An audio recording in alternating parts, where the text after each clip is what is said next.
L'Emil pensa que cal entrenar-se durament i multiplicar els exercicis durs perquè la cursa després sembli més fàcil.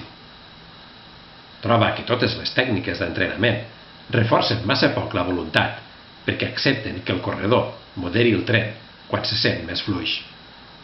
L'Emil no està gens d'acord. Si se sent cansat, si constata el més petit risc d'alentiment, al contrari, s'esforça a accelerar a l'acte. La sort que té en aquest sentit és que li agrada el mal. Sap que pot comptar amb el seu amor pel dolor i amb ell mateix.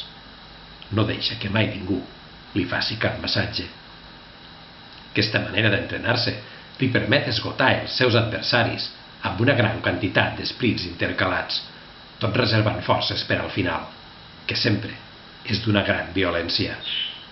Durant la cursa, modifica constantment el ritme a tempos diversos, amb subtils canvis de velocitat que fan que els qui corren darrere seu es lamentin amargament.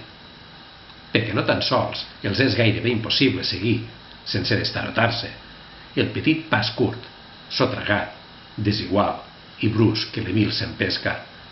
No tan sols aquestes incessants variacions de velocitat els compliquen terriblement la vida. No tan sols aquest ritme estrany i cansat, muntat sobre gestos encarcarats d'autòmat, els desanima perquè els enganya. El perpetu balanceig del cap i el molí permanent dels braços, a més, els acaba marejant. Mai res com els altres, encara que sigui un individu com tots. És clar que pretenen que els intercanvis gasosos dels seus pulmons són anormalment rics en oxigen.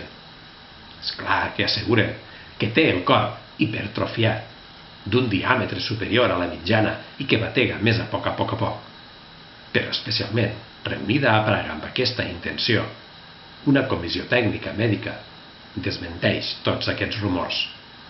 Afirma que no és veritat, que l'Emil és un home normal, que simplement és un bon comunista i que aquí rau tota la diferència. En resum, que no hi ha res segur llevat que, sens dubte, ha sabut disciplinar-se el cor i els pulmons, que ha sabut fer-los aptes als esforços de velocitat molt seguits i també a recuperar-se de pressa. Així, pot acabar una prova llarga amb un sprint desenfrenat i pràcticament, sense esbufegar, tornar a sortir corrent al cap de pocs segons per anar a buscar el xandall a l'altra punta de l'estadi i l'endemà, si cal, tornar-hi.